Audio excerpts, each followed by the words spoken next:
Today, we talk about... All right, guys, welcome back. Still don't know what episode we're on because I'm still editing a bunch of these. I've done like 4 of these today. So, Savage. Yeah, so we got another couple special guests here. Why don't you guys introduce yourselves? Hi, I'm Ivan Bunster. Stephen Lewis. How you doing? Another couple comics met around the circuit, I suppose. So glad to have you guys. Thanks for coming through. Yeah, thank you. It's a pleasure to be here. Little gag we have on the show here. Candy cigarettes. If you're interested. Okay, yeah, sure. He's low carb. I'm not sure. But what I like about them is, oh my God, they're all This is more like a little candy roach clip. Yeah. They're all like half broken, unfortunately. But, Let's see. yeah. But I just like the idea of holding something in my hand and pretending like I'm cool, but Oh, I got you. it's not unhealthy for me. It's like one of those newscasters back in the day when you were allowed to smoke in the studio. Right. Or doctors who would smoke. Or and they're like, doctors, hey, yeah. no more smoking. Yeah. Smoking in the hospital? Yeah? During surgery? Is that a They thing? used to. Well, I don't know about in surgery, but Fuck it. yeah. You know? But yeah. So what I want to do is just have each of you. I'll start with you, Ivan. What's the comedy background? How long have you been doing this? I've been doing it a little less than 3 years. Okay. I just moved out here from San Diego. Nice. Oh yeah, you mentioned. Before I was doing it out there. I was a commercial project manager for a construction company out there, and Okay. just traveling around Southern California, LA, Riverside, wherever I was working, I'd just do open mics. Gotcha. Okay. So, And then you've been in New York since about a month. a month. Oh wow. Yeah. So you're relatively new. Yeah. Oh. Fresh blood. Yeah. Let me tell you. How about you? I'm about 2.5, 3 years myself. Okay. Only in New York City. Before I started stand-up, I was the executive producer of a weekly internet television show that filmed, pretty high-end stuff over here in Midtown in a studio. It's called the East Side Dave Show. Okay. Oh yeah, you were mentioning So that. yeah, it was cool. The Legion of Skanks. Yeah. It was like Big J and Lewis and Dave Smith they'd actually have the show after ours. So sometimes we just hang out and started going over to the stand with them every once in a while, and we'd be like kind of hanging out in the backs. The stand was one of the best clubs. It's sad that it's down right now. The stand has been closed for a couple of months, and they're going to be opening up a new spot, which we're looking forward to. The whole comic community is really looking forward to that. But at the time, the old place was great, so I was like hanging out with these guys and was like, you know what, fuck it, let's do it. Why'd they shut it down? They went to actually expand. So the new place, it used to be over on like 21st and 2nd over there, like kind of in a little bit of no man's land as far as like New York City bar and happening stuff is going on. But they used to get fucking sold out crowd, great draw over there every night. And they look to expand. They have a new location. From what I understand, it's the old Brother Jimmy's on 16th and Union Square Plaza East. So it's like right off of Union Square. Great new location. It's supposed to be twice the size. Multi-level. So Nice. Yeah, I've never been there. I would like to check it out. So maybe when it's reopened, I'll stop by. Yeah, no, the Italian brothers are the owners over there. Great guys and great people in the New York City comedy, just like almost legendary sort of guys for what they were able to do at the stand in such a short amount of time. Because the stand was only a club for like 7 years or something like that, really? until they decided to, flip the script and expand. So yeah, little known is that like they're not one of the more more like well known, Spots, but like yeah. worser run, if you will. And Gotcha. I don't want to name any names, because Yeah, I mean, I I don't don't know still work much- those clubs, but- Hey, I only had heard about them through a roast battle, so that's, Yeah. You see the YouTube clips. Yeah, for them. exactly. Which are killer. It's funny you brought that up. I used to work over at the Soho Playhouse, right? I told you that I was the facilities manager and I was doing shows. And it's really funny, a little inside story which I can tell. I was doing a charity show out in Red Hook, Brooklyn. Okay. At this barbecue joint, Hometown Barbecue. It's one of like the best barbecues joints in the world. They say, like rivals the Austin barbecues and shit like that. So do a charity show out there that's mostly music. I do the only stand-up set at the show, right? After my set, I go out to kind of get some air, and this guy that I knew brings Paul Italia up to me, and he's like, "Hey, I'm Paul Italia, nice to meet you." And I'm like, "I fucking know this guy." I fucking went to the stand saying hi, and he explained to me how that when the stand was closing, which it did, they were looking for satellite venues to do some of their weekly shows. So they started doing shows over at Rockwood Music Hall. They do the Monday Night Frantic, which is Aaron Berg's show, which is a free show that they had been running over at the stand. It's like it was 11 o'clock start, something like that, like 10 o'clock late start. You'd have to sign up for tickets online because it would sell out, but it was free. So it was like 2-item minimum sort of thing. Okay. But Frantic still runs. And then Louis J. Gomez wanted to do Roastmasters still, so they brought that over to the Soho Playhouse, the Huron Club. So is that still running, or is No, that? Louis ended up retiring the show Okay. and passed the baton or the torch, whatever, to Comedy Fight Club, which is something that you might want to check out if you're new to town. Lucky Jacks, right? Exactly. Yeah. That used to be over at a different spot. Have you done it before? I did it, yes. I got fucking demolished. Yeah. I went against this kid, Lucian, Yeah, I can't. Lucian Formicella. I gotta give him a shout out. He fucking stomped the shit out of me. It's something you have to practice. Yeah, I don't think that's my skill set. I don't know about you. I'm a nice guy. I have actually been on stage and a heckler will heckle me, and then another person will defend me in the audience. So I'm getting nice heckled Nice. because I don't like. Yeah, I just can't picture myself. I'm like, I don't know if you guys have watched like the roasts on TV, the Comedy Central roast, but like my all-time favorites are the meta anti-roast, like the Andy Samberg and Norm Macdonald. Like they just totally treated it not like a roast, and to me it was like the most hilarious component Way of to the do it. roast. Norm Macdonald's one of my favorite comedians Dude, of all time. he you know? is He's a top beast. 10 Yeah. for me. Yeah. I saw him in San Diego. He Oh, came really? to the American Comedy Company, just destroyed. And Steve Martin and Peter Frampton showed up. We go to watch him. To go, yeah. Well, they showed up at the end and like went in the back room and stuff. And I was like, "Holy shit, that's Steve Martin." Yeah, I mean, I saw some of his. I knew him because I'm guessing younger than you guys. I'm only 31, but only. I only knew Steve Martin from his movies. I didn't even know he did stand up. I was like, wait, what? Have you read his book? I have heard now multiple times to read this autobiography. I'll give you a copy. I'll let you borrow a copy. Oh, you have a I copy? it. Okay. I can't read. No. So Audible.com. save it just for him. Sponsored. Yeah, I'm not, Audible.com. There you go. Yeah, I'm not a big reader personally, but maybe an Audible subscription. Maybe I'll There you go. use that. But I've heard good things about it, so I may check it out. That's how lazy I was. I got a free Audible month subscription, right? And then because I'm too lazy to read, and then I asked for suggestions on Facebook for things to listen to. It's like, There just you fucking go. use your brain for once, and get off your ass, and at least show some fucking initiative. Yeah. There you go. Audible.com. Promo code that podcast. There we go. We'll be back after this. Yeah, wait. No, I haven't had any sponsorships or anything, but the audience has been growing, so maybe someday soon. I mean, we'll, you'd think that one of these sneaker companies would show a little moolah. Well, I'm on the lower end with the sneaker stuff because I only started this like a couple years ago. Gotcha. And for 2 years in, with my background or lack thereof, I'm pretty impressed with myself for how big my audience has grown. But yeah, we're talking like there's sneaker YouTubers out there that Sure. have in the millions, literally, of subscribers. It's a giant subculture Yeah, in itself, the exactly. sneakerheads, right? It's insane, and you can make a living doing it. It's crazy. Literally make a living doing It's it. Like, awesome. There's guys out here literally traveling the world because of sneakers and a camera. That just shows you got to do what you love, Yeah, right? yeah. Have you seen? I don't know. It's too bad you can't pull up video. There's a video of a guy trying to rob one of the sneakerheads out in Queens a year and a half ago, and the guy fired back, and it was a crazy scene. I'll get you guys YouTube? the clip. Yeah, Yeah, I'd it was like to see this. because you have these guys sometimes arranging these deals, and the old New York City thing is you show up with a box of rocks. You know what I mean? Where's the 700? Here's your Jordans. And some guy tried to pull some shit, and I think.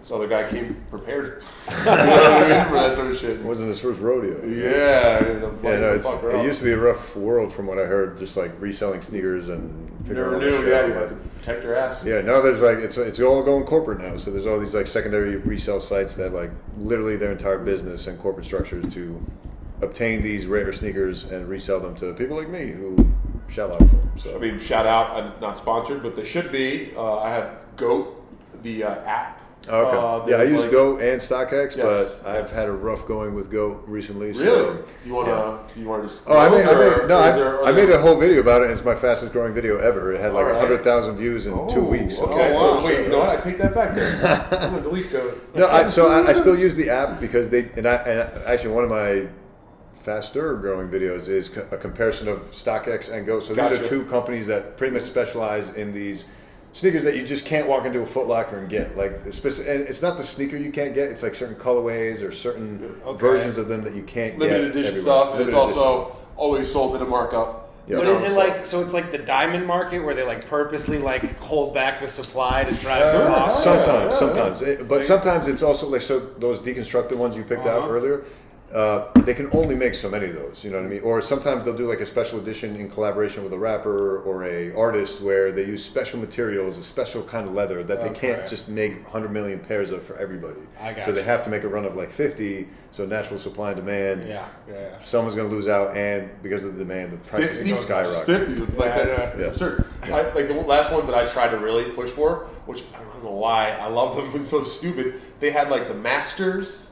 Adidas had like there's a special grilled cheese. Oh, okay. It's like a special grilled cheese that is like made down at the Masters. I'm not a fucking golf fan or nothing, but I was like, oh my god, this is I'm a big grilled cheese fan, you know. So That's I what tried they- to get them, and it was insane. Like it's similar to like trying to get tickets to the Super Bowl when that drop happens. You know, you gotta like there's guys with multiple laptops, phones. There's ways to try to get around. And what happens is the market gets inflated because there'll be people that have no fucking interest in sneakers, let alone ticket sales or whatever concert you're going to. They're just like, oh shit, someone's going to pay for this. Let me jump in. So you get these sneaker companies creating raffles to give everyone a fair shot of getting the 50 pairs that they ever made. But the problem is now you're getting an influx of additional people that want nothing to do with the shoe. They just want to get it so they can resell it. Yeah. Another spot you can check out to see it in person is Flight Club down. You know, again, I don't know. Do you have any issues with those guys? No.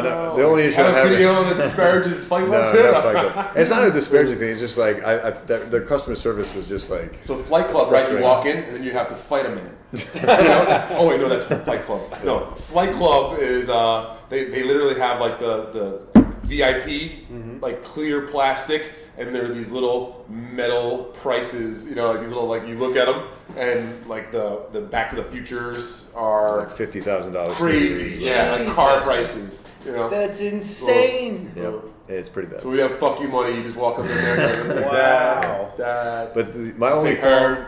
qualm, my only qualm with Me money, not fuck you. Like, just Sir, screw she's our yourself. cashier. Shall take her. that would almost make the prices fair. That's my one qualm with them is they do an You got a insane blowjob with markup. it? Is that what happened? But that's the nice thing with Go initially, and now StockX. That's the other reason I mainly prefer StockX is their prices are consistently lower.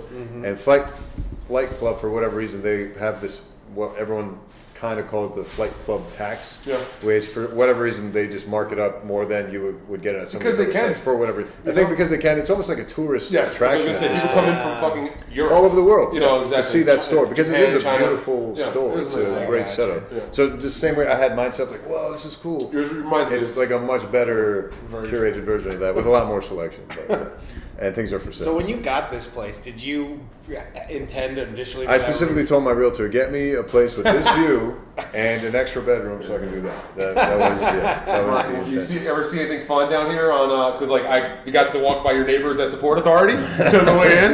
There was some guy screaming at pigeons, like literally on the block outside. You get a nice variety of people that you interact with on a day-to-day basis. Yeah, Anywhere yeah. from millionaires to homeless people, tourists to locals, everything in between. If I was a realtor, I would totally like have some sort of secret tunnel that comes from here, like over to 6th Ave or 7th. You know what I mean? It's like, listen, we're gonna just cut all the bullshit out. You know, you just gotta open up a fucking.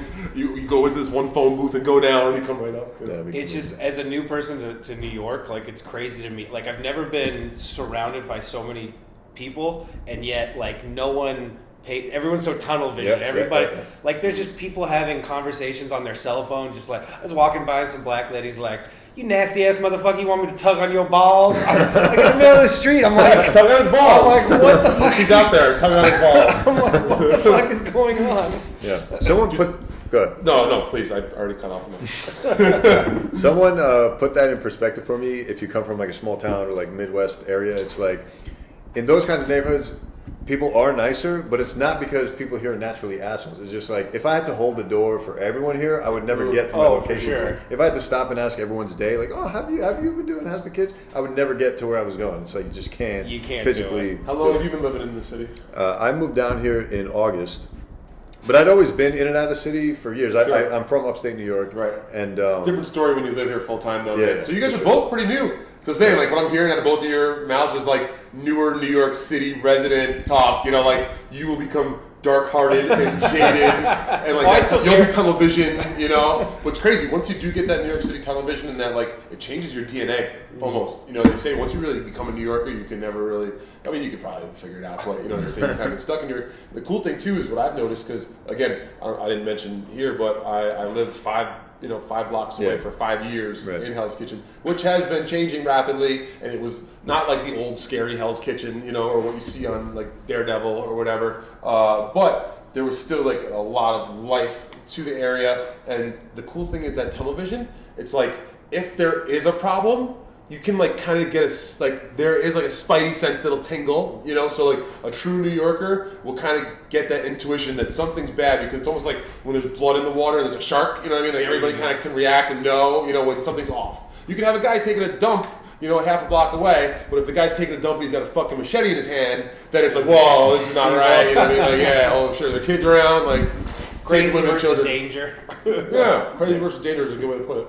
There's definitely an intuition to the areas you go to. You start knowing, okay, I got to go this way. I got to avoid this at this time. It's like, yeah. Where do you live in the city? I quit my job 6 months ago. I bought one of those Mercedes Sprinter vans. Oh yeah, you were telling me about this. So I the last 6 months I've been traveling around the country doing open mics and stuff. So you're homeless. So yeah. I live in Williamsburg. Oh okay. No, I'm fucking it. Down by the river. No, yeah, it's I thought it was going to be harder. And like I came here and I was like, dude, if you need to stay on my couch tonight, it's fine, man. You know? No, I gotta. I mean, I have a kitchen, a sink, a bed, like in the van? Hardwood floors. Yeah, oh, like shit. It's so you revamped. because I was in construction, so I insulated it, put in solar panels. Like where do the wife and kids stay? Look at the back quarter panel. Yeah, right. Hey, listen, man, that's that's fucking. If you look out in LA, they say there's like hundreds of comedians that are basically living in all sorts of different, automotive means. I've met two different comedians that live in their van out here. Like, yeah, actually, I heard about a couple of them. Yeah, I have a friend who lived in her bus. She had a school bus. Actually, she was living. It's comfortable. I mean, I got a lady that I'm seeing, so it's like I spent a couple nights. I spent a couple nights there. Shower off. Get a shower. Yeah, well, I have a Planet Fitness membership. So I shower every day. Sometimes I kind of wish I had less material stuff, especially that showroom sometimes is a headache, man. Just like, especially moving here. I just moved in with the shoes. The rest of this furniture and everything I got when I got here, but like the nightmare was just getting those shoes into this place. It was just like fun. Well, I had I was a project manager. I was making good money, and then the walls started closing, and people were like, "Well, you got to buy a house now, and you got to get married, and all of a sudden I just started I was like, if I get married, I can never quit my job. If I buy a house, I can never quit my job. And I started panicking, Yeah. But I don't know how you do all this shit too, though, because you're a gastroenterologist. Yeah, I'm an actual doctor. So how many hours a week do you work doing that? Well, I work 2 weeks a month. So 2 weeks I'll be out in Iowa working, and then 2 weeks I'll be here doing the comedy thing. GI, huh? That is a lot better than I was wondering, because I'm like, it's midday, it's super relaxed right now. I'm like, I know. No, it's actually a super awesome gig, and they treat me well out there. They have a couple open mics out there, not as many as here, but it's nice. Real people come to them, so it's less miserable. 14 hours a day? Yeah, my days are fucking long, so it's bad. Colonoscopies, upper endoscopies, liver stuff, pancreas stuff, small intestine, large intestine, stomach issues. I worked with the CCFA, the Crohn's and Colitis Foundation of America. I did some fundraising for them a couple years ago. Nice. There was a special That's tough, man. The kids, those little kids who have like those dude. GI problems, man. Like it's fucking. Yeah, rough road, Crohn's is a rough diagnosis. I would not wish that on my worst enemy. It's a tough one. I mean, it's great. Fucking bring it down a notch. Hey, it's kids, reality. you're gonna be okay, kids. You'll be all right. But it's funny. Whenever I post a video, it can be an offbeat thing too, whether it's sneaker related or one time I did the hottest tortilla chip in the world, the Pocky Chip Challenge. So I ate it and I made a whole video about it. And then you'll get people in the comments like, "Oh shit, how'd you do this? I have Crohn's disease. I couldn't imagine." Yeah, right. I had to, so you have a little bit of a crossover. Into that world. Yeah, I try to not pigeonhole myself into just sneakers or just comedy or just GI problems. You're the brand, the market. Yeah, that's you exactly because I want to not. You know, if I want to have a podcast, I'm doing a podcast now. If I want to do this, I'm going to do that. If I want to do a sketch, you know. Yeah, I was hoping this was a health show. Don't have insurance right now. You know. How many broke ass comedians ask for medical advice after they find out you're a doctor? Honestly, not as many as I would have expected. No. Even with regular people, they don't ask me as often as people make jokes about. But I do hear it commonly after I do my set at an open mic. Like everyone that follows me, like, so you're the doctor, right? Yeah. I have IBS and blah blah blah. It's like it's typically IBS and constipation issues. That's so I'm wondering, how did you settle on gastroenterology? Easy, it's badass. You got to learn to do your little like Mustang like crop marks, like moving it while you. I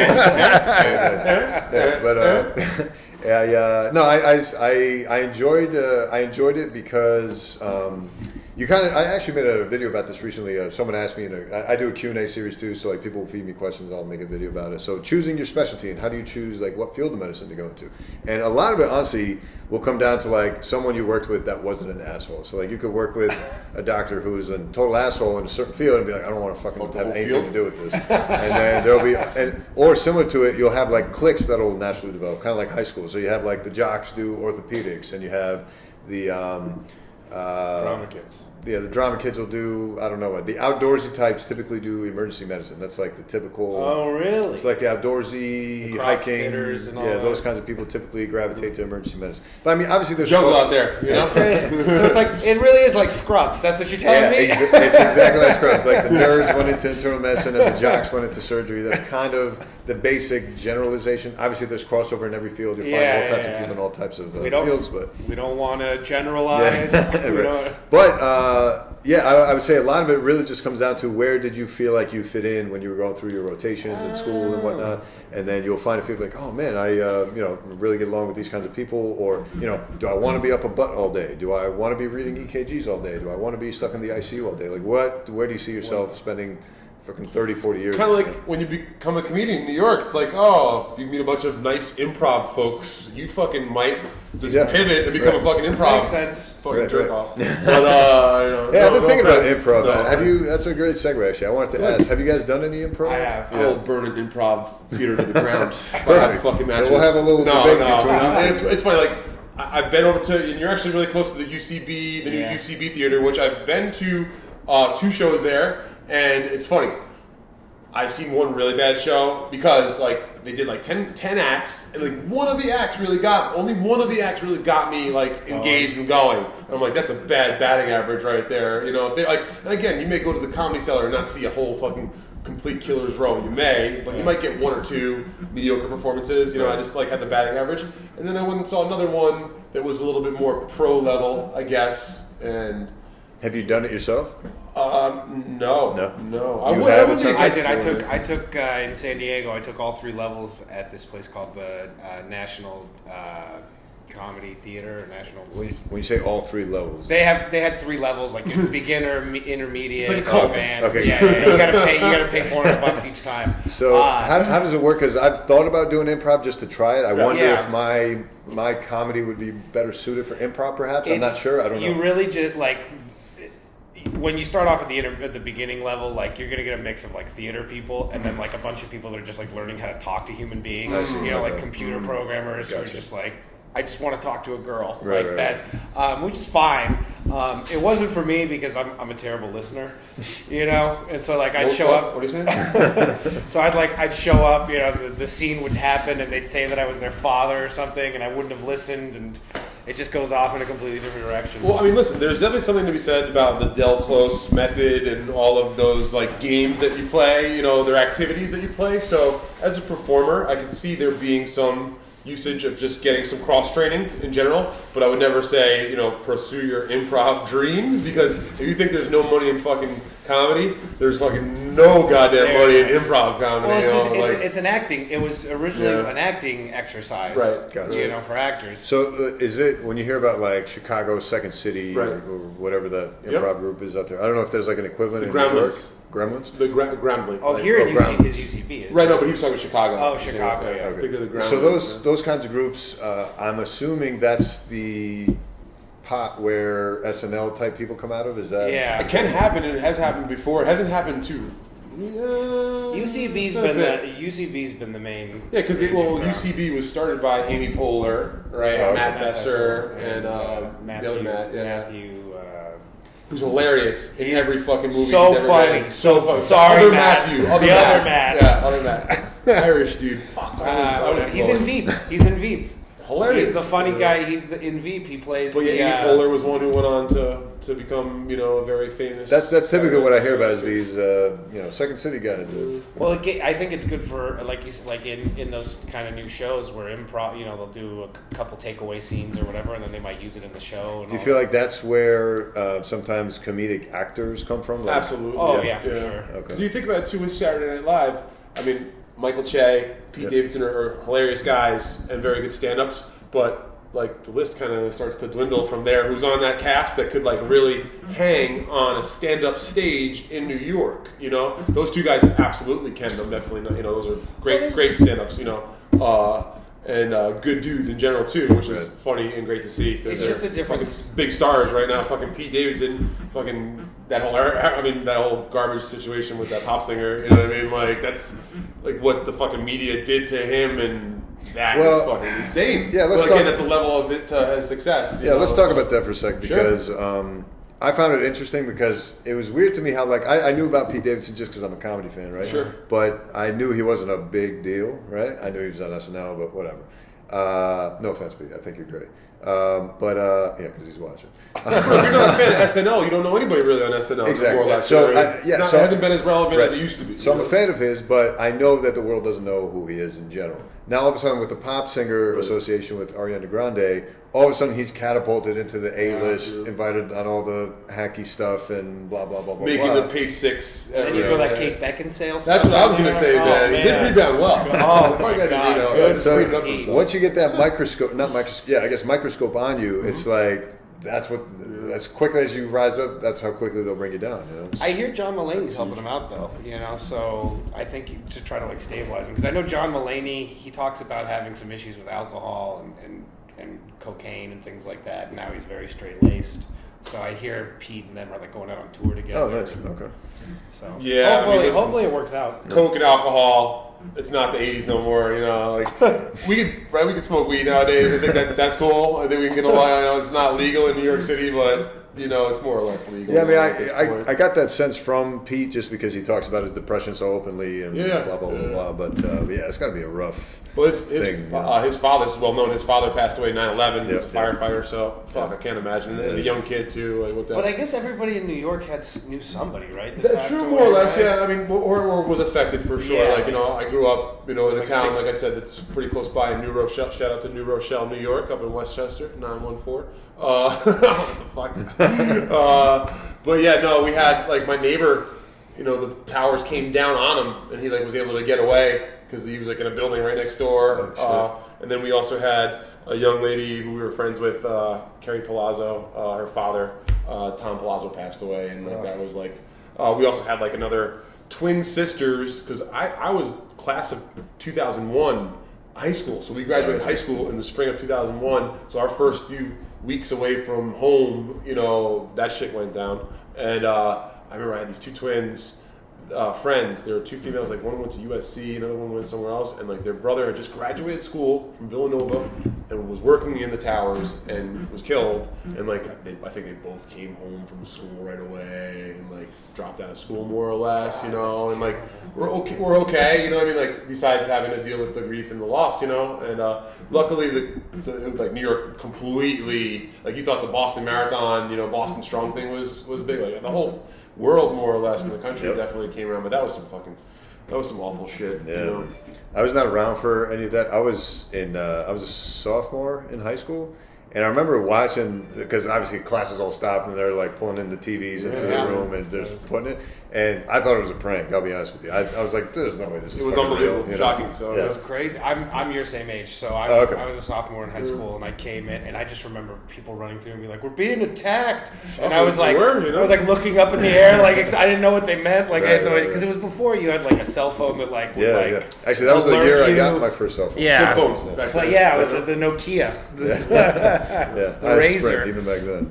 I called my father up. I was like so crazed, and I was 19 because I'm 36. You know, so I'm just a few years over you guys, but I was like so incensed and like wild-brained as a young man like that. I was like, I called my father up. I said, I'm going down. I'm signing up for the fucking military. Oh, wow. You know what I mean? Like, I just started in college. He was like, no, idiot. He was like, you shouldn't do that. Like, my father was a very, very patriotic man. Yeah. Like, like, my take a grandfather was a Marine. Yeah, he was just like, what? He's like, you've got this great college future ahead of you. And then I dropped out like a semester later because I was just boozing and coking. Yeah, you know, the old Pete. Yeah, I can only imagine, especially with Pete though, having it be your dad. It's like Jesus. No, well, of course, You know, that's the level. Yeah. That's rough. No, especially in those formative years. I mean, he must have been like 13, 14 when that happened. I hear Judd Apatow is working on like a biopic for him or something like really? that. Oh, I think I really? heard something Judd about Apatow's that, so great, which would be an man. interesting story, you know, to obviously include that into it. Yeah, and, you know, yeah, how for sure. because there are videos of him when he was 16 doing stand up over I see here, it. like At Broadway Comedy Club. Yeah, I saw it. Really? Broadway loves fucking airing that clip, man. Oh, really? They love showing that off. I don't know if you've been over to Broadway recently. I went there for an open mic, and it was, no offense, it was a terrible open mic. It was just like, yeah. Listen, it's one of those spots that's in a tough part of town for comedy. I was going to say, yeah, stand up New York. Although I went on a night where it was packed, but like in general, I haven't gotten a sense that they do as well as far as like drawing crowds all the Broadway time. or stand up? Both. Actually, Okay. Broadway I never went for a show. Stand up Right. New York I went for a few shows actually. Stand up's a good spot though. They may not get the crowds, but they have It's a good spot. I'm sorry, I've only been doing the Brooklyn mics. How's Oh, that? really? Yeah, how's the Manhattan It depends on where you go.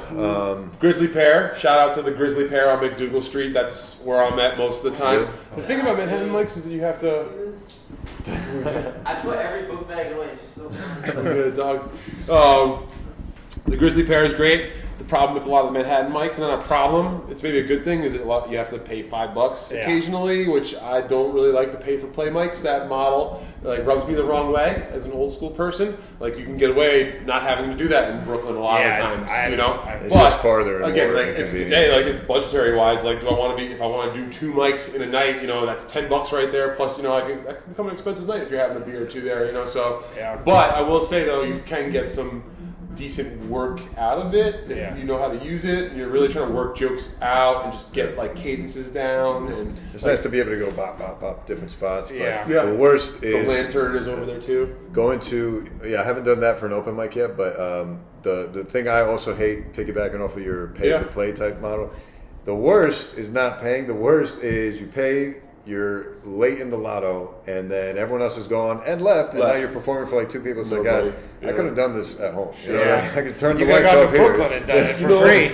I get though, like, and how long have you been doing comedy now? So I started in November. Yeah. So, wow, so you're still I'll say this too. It's like, just when you start working your material out, if you don't do a bit on stage with a mic in your hand at all after a while, and you try it in a good spot, you sometimes, at least you're not as sharp, you can't recall it. So if I have a big show coming up and like I'm like kind of anal sometimes, like a month, I'll hit like 4 or 5 mics a night, say if I have a 20-minute spot. That's a big spot for me right now in my career, you know? And I would embrace that spot and know how hard it is to do 20 minutes, you know, and like really keep everybody's attention, and that you can't have slip-ups like that one I just had right there. You know, you got to be fucking tight with your shit and know your punches know your let it breathe, you know, and know how to really hit them and bring them along, and also where to, and then also like you can figure out where to stagger like things, you know, and I'll go and try new shit out.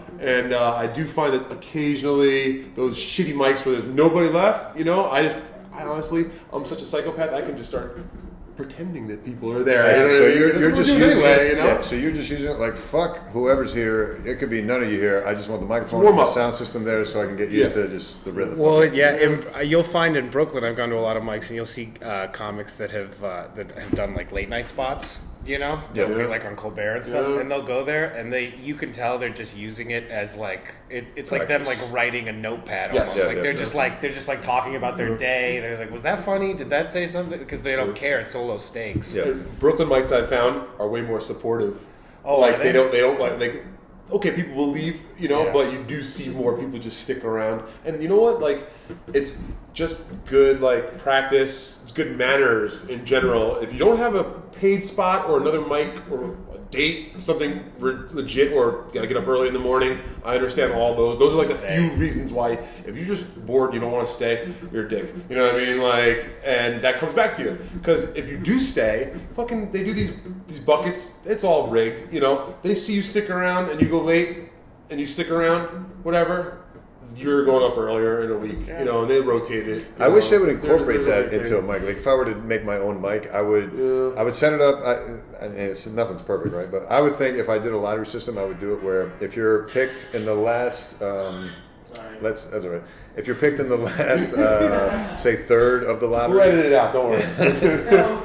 we'll fix it in post. But here's the thing, he never fixes it in post. Oh shit! Giving away secrets. No, yeah, this has been, he always says, like, yo, just, because he, like, you know, he understands how difficult it can be to, you know, get on camera, and everybody gets, like, camera shy, so he's like, don't worry, just act like it's not here, and then I'll just take out all the bad stuff, and just do it every time. He just uploads the whole thing. He's like, No, I it's don't, good dude. for building on, it's okay if it's cringy. I edit it. It's fine. But he's just not used to the camera, so it's, it's a work in progress. You know which part is content, which is, like, side bullshit. It's all content, baby. It's all in between topics, too. It's just, like, stuff that That's the best part, man. Like this. I'm going to keep this in. This is going to be We great. make it look easy because we're comedians and we're like, where's the camera? Is there a camera? Is there a microphone? Where are we? I'm like, Do we add two more cameras? I'm fucking shaved for this today. You know what I'm saying? But yeah, I was saying, I feel like I would try to make it fairer by like if I did a lottery mic, I would have like say the last third of the lottery get to come early the next time, so that way you can keep cycling. A lot of mics do that. They'll say if you're in the last group, they're like, come to us next week and remind Then us. it's like the guy's gonna have a fucking spreadsheet out. He's got an algorithm. Well, some people hand out like little chips, like they'll be, or they'll raffle a chip at the end of the night. Whoever stays till the end will pick out It always a bugs me name. out because I'm like, that reminds me of AA, and like all the mics remind me of AA in the beginning. It's like someone's gonna get a chip at the end of the night. I'm like, oh man, how many months sober is he? I tried to develop a bit about that, where like I felt like it was AA, because so many people would get up there like, this is my therapy. It's 100%, you know? And it's just like a bunch of miserable people huddled around each other, sharing their misery, and then my name is, and then you're just talking. And instead of Alcoholics Anonymous, instead of AA, I always thought it was like, you know how sometimes you'll type ha ha ha ha ha ha, but it'll come out AH. AHA, so so it's like anonymous, like that's.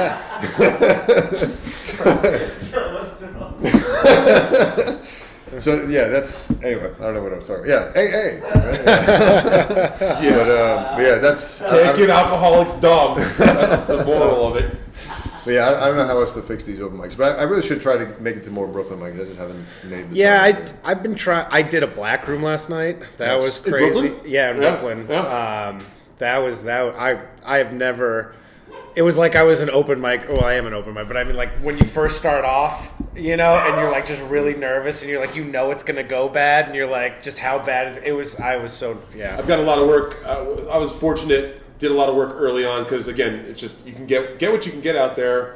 It seems like when you go to the outer boroughs or the farther reaches of the city, you don't have to pay. And I would do a lot of shows up in Harlem early on, and you learn real quick. you know that you got to be quick on your toes.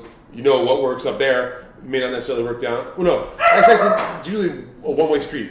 If things work up there, it's almost guaranteed to work down in Midtown. But if something does work in Midtown, it's not guaranteed to work up in Harlem. Yeah. It's not a two-way street there. And I've seen that happen. I remember one of my first shows, I got invited to be on. It wasn't a mic up there. I saw some like decent Midtown comic who I respected, this chick, and she did all these like Midtown like Jewish jokes, you know, and like these people up in Harlem were like, I don't get it. talking about? They had no idea what she was talking about. She was like, oh, I see. This isn't working. Like mid-set. And I'm like, oh, fuck. And I like just started immediately going to my notes. I'm like, okay, put that there. You know what I mean? Like, I feel, at least for me in those crowds, if I self-deprecate, which is something that I'll do a lot because it's a pretty easy shtick to get around, you know? It's a classic shtick. Right off the bat, self-deprecation in those crowds especially, they're like, oh, all right. You know, self-aware. He's a goof. He looks scary. You know, like this doesn't work a lot of times in those crowds just from a superficial standpoint. You know what I mean? Fair enough. And not trying to say nothing, it's just how it is, you know? Yeah. But if you can kind of get them to ride along with you like any crowd, you know what I mean? That's so the you key. got to get them to ride along right away. That's the key. And then they'll take more chances with you, you know? But that's fun. It's a good exercise. Oh, yeah. I the fact that I was scared, I was like, I have to come back to these rooms. Like, I was like, it's got to make Any in particular? I've heard about Mochas. I heard that's like a real... Mochas was one. Essence, I guess, is another. I heard that. Yeah. There's one at a fucking Red Lobster. Yeah, that's what I heard about that on Monday. I was looking up on 125th Street. Yeah. Can I comment on that stereotype when I'm on stage there? Is that allowed? At that point, it's probably... I'll be honest, I do love their Cheddar Bay biscuits. Those biscuits. For sure. I actually, from what I hear, you just have to do clean material up there. Oh, okay. Because it's a Red Lobster. Yeah, So. Yeah, that makes sense. It's funny. A dirty fucking ass corporate restaurant wants you to do clean material. Yeah. You have your goddamn bathrooms, Red Lobster. How does a Red Lobster even allow that? I don't know. That's why I'm curious to get up there and try it one Convince time. them condiment to it, you know? Yeah, man, corporate could not know Somebody about that. shrimp. Maybe. Actually, you would think if it was, they would make it like a It's got to be a thing. franchise thing, and then like the owners, like whatever, fucking go for Take it. a chance. His cousin does comedy. He came to him. Yeah. Out in Brooklyn, though, Pine Box Rock Went Shop. there once. Yeah, that's a fun one. That's a 3-minute mic. You get like, that's another one too, where if you end up in the third round or something like that, it kind of the room deflates. But if you stick around, they'll kind of keep an eye out for you and get you on early next time. Yeah, I've only kind got of make a one. regular thing out of it. They're cool like that. When is that? Wednesdays, 6:30. Shout out to Pine Box Rock Shop. Either 6 or 6:30 on Wednesdays. They actually do one on Mondays as well out there. Free, short mic. But someone brought up a good point recently about like it's like maybe 3 minutes. You can lit it 2 minutes. Like 3 minutes is actually it's a difficult time for a lot of comedians because very rarely do you have a set that's only 3 minutes on an actual show. Usually getting 5 at the very minimum, which is a shit set nowadays. Someone's just like not even giving you your fair shake if they give you 5 on an actual show, I feel. 8 is the fucking bare minimum they should be giving you. 10 is nice. I can see how 12 might be a little too long, you know what I mean? Because especially if you got a lot of mouths to feed on one of these shows, you know. But you get that 3 minutes down, and I forget who was saying this. It might have been Ron Bennington, how it's like 3, shout out to Ron Bennington on Sirius. 3 minutes is like an audition, you know, or maybe even a short late night set or something like that, you know. Or your set at the Comedy Cellar might be only 3 minutes long, you know, if you're gonna try out. I think that's why what I've noticed traveling across the country and doing like stand up, I've noticed New York is a lot more punchy when it comes to his jokes, and I think that has to do with the 3 minute mic. This is the only place I've come to. You gotta get to it. You gotta hit it hard. LA, 5 minutes, 6 minutes. And people just kind of meander. Yeah, you're meandering. You're telling a story. You do a little act out. Whatever, you know. New York is more of a laughs per minute town, you know. Well, I mean, and it's scary up there when you get silence. You know what I mean? Like if people are just like listening and being polite. New York is kind of like, all right, get to it. You know, and if you don't have a payoff there, then you're fucking just dead in the water. You're crickets. I feel like sometimes if as long as you're doing a bunch of mics in a day, then the 3 minutes versus 4 versus 5 doesn't really bother me because I'm like, all right, I'll just come up with a 2 minute joke, and I'll instead of doing 5 full jokes. I'll do 2 at this one. I'll do the other 2. Practice the other 2 jokes at the next one. Blah blah blah.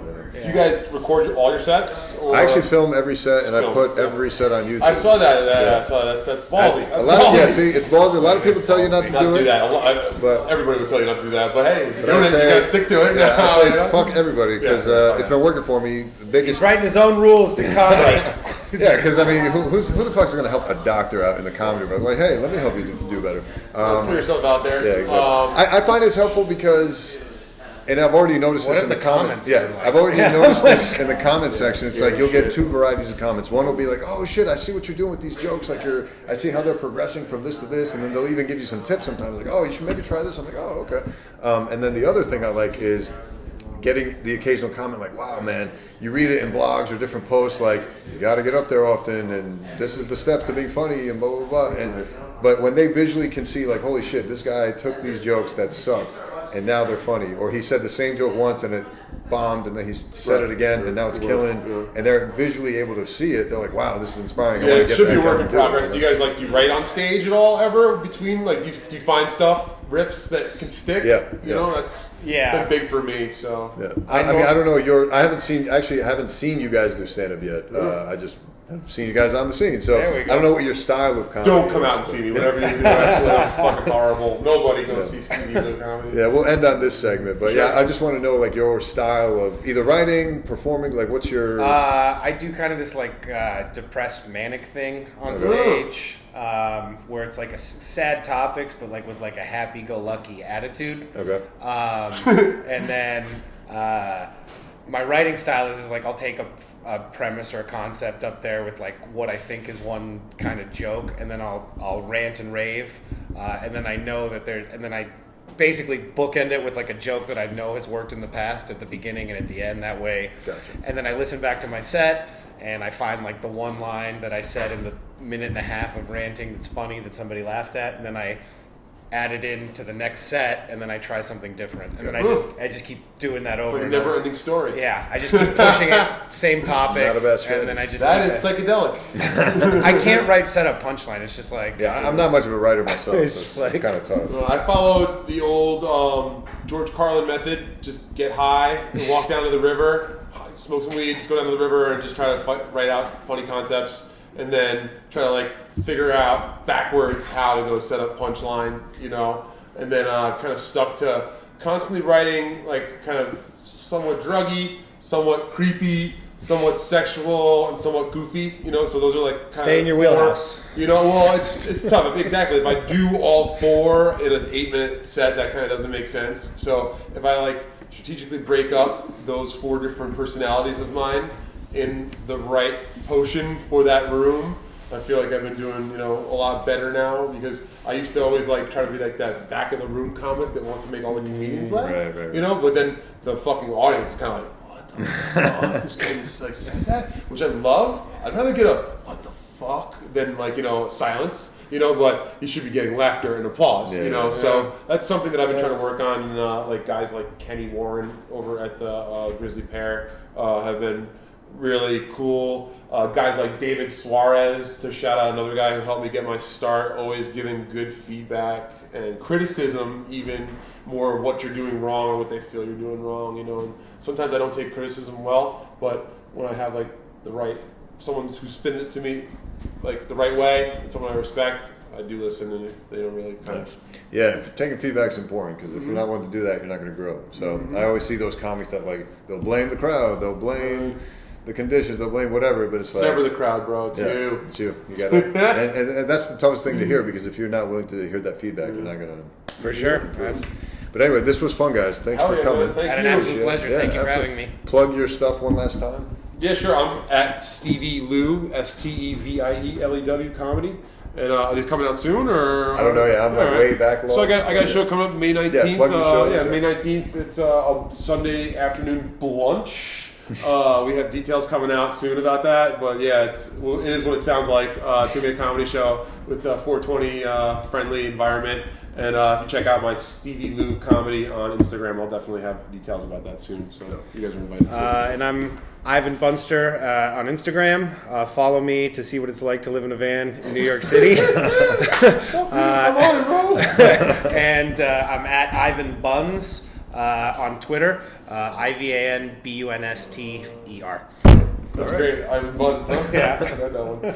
All right, that's it. See you guys next time. Peace.